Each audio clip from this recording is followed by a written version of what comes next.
ये है रामपुर गांव। यहाँ के लोगों की जिंदगी बहुत ही सीधी और सरल है, लेकिन इसी गांव में रहता है रमेश। रमेश को मेहनत करने से ज्यादा भर पेट और स्वादिष्ट खाना खाने का शौक है, और अपने इसी शौक को पूरा करने के लिए उसने एक आसान रास्ता चुना था, चोरी का। रमेश एक गोदाम के आसपास छिपते हुए घूम रहा है। वो एक छोटा महंगे चावल का बोरा उठाता है और मुस्कुराता है। अचानक एक टॉर्च की रोशनी उसके चेहरे पर पड़ती है। दरोगा शर्मा खड़े हैं। क्यों बे रमेश, मेहनत की रोटी हजम नहीं होती जो आधी रात को सेठ जी का चावल चुरा रहा है? अरे दारोगा जी, वो मैं तो बस चेक कर रहा था कि चावल में कोई कीड़े तो नहीं लग गए। अच्छा, चल थाने, वहाँ लॉकअप में मैं तेरे सारे कीड़े निकालता हूँ।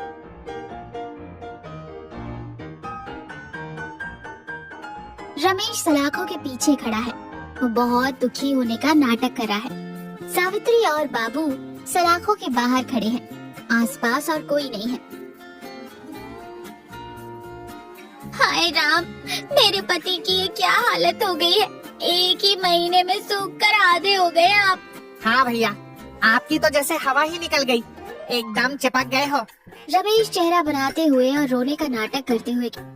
क्या बताऊँ सावित्री, इस जेल ने मेरी जान निकाल दी है। यहाँ की दाल में दाल कम और पानी ज्यादा होता है, और रोटी ऐसी होती है जैसे लोहे का पापड़। मैं चबा चबा कर थक गया हूँ।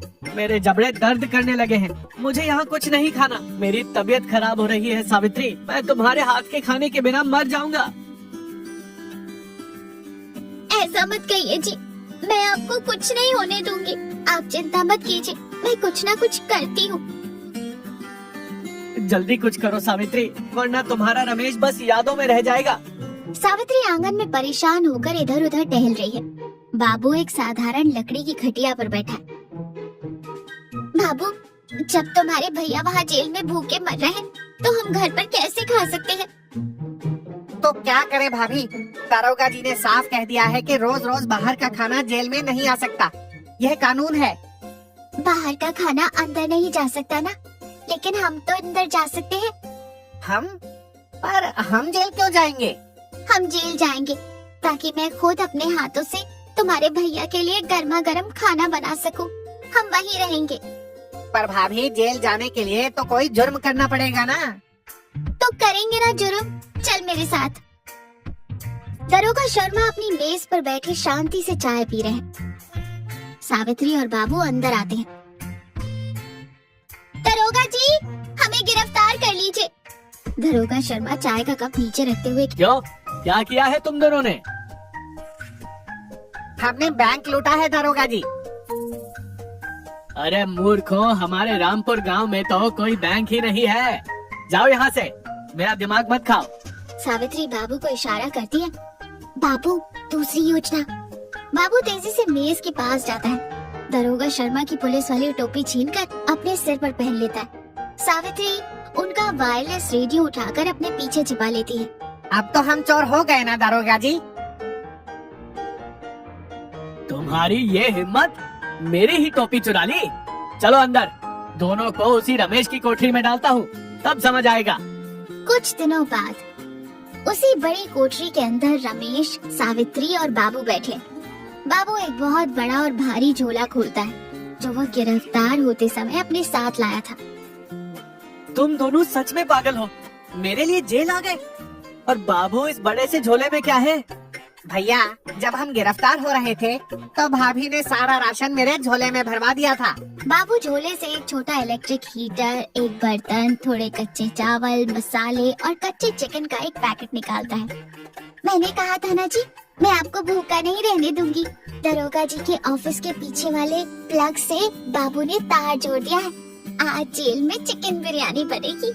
सावित्री कोठरी के कोने में छोटे हीटर पर खाना बना रही है। बर्तन से भाप उठ रही है।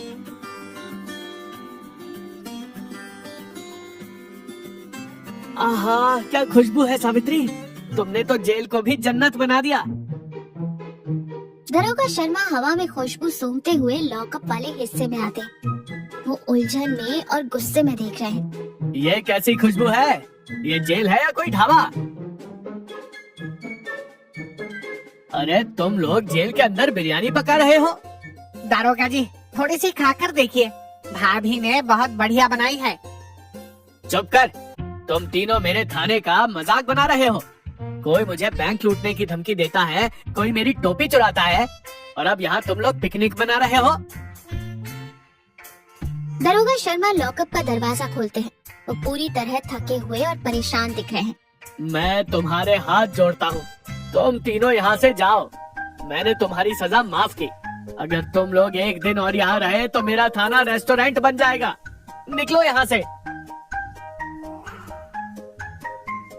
सावित्री पकी हुई बिरयानी का बर्तन समेटती है।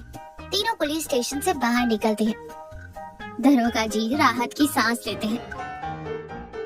कोई पुलिस नहीं, कोई भीड़ नहीं, सिर्फ तीनों परिवार वाले एक शांत कच्चे रास्ते पर चल रहे हैं। वह आराम करने के लिए एक बरगद के पेड़ के नीचे रुकते हैं। सावित्री बची हुई बिरयानी का बर्तन खोलती है और रमेश के लिए एक कागज या पत्ता परोसती है।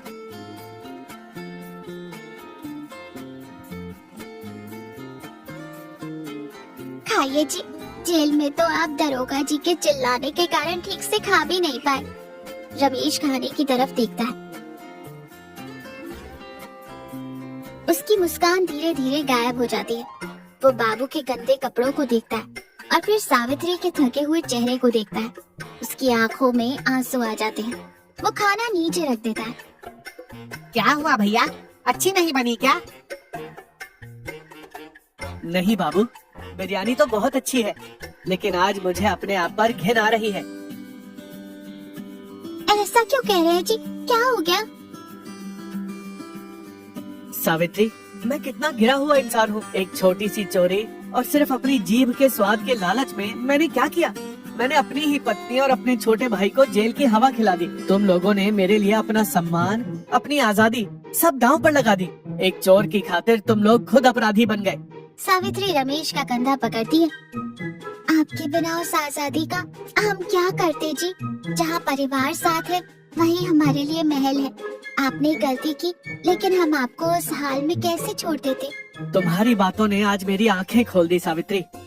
सच्चा प्यार वो नहीं जो परिवार से सब कुछ मांगे। सच्चा प्यार वो है जो परिवार को कभी तकलीफ में न डाले। मैं कसम खाता हूँ सावित्री, आज के बाद ये रमेश कभी किसी चीज को बिना मेहनत के हाथ नहीं लगाएगा।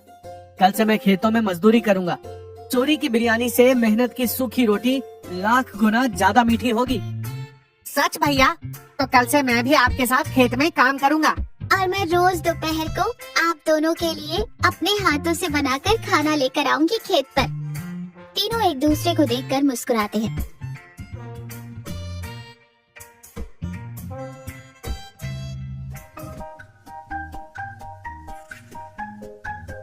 परिवार का प्यार दुनिया में सबसे बड़ा होता है, लेकिन याद रखिए, आपके स्वार्थ और लालच का सबसे पहला नुकसान भी आपके परिवार को ही उठाना पड़ता है। ईमानदारी और मेहनत से कमाया हुआ रूखा सूखा खाना बेईमानी के पकवानों से हमेशा बेहतर होता है।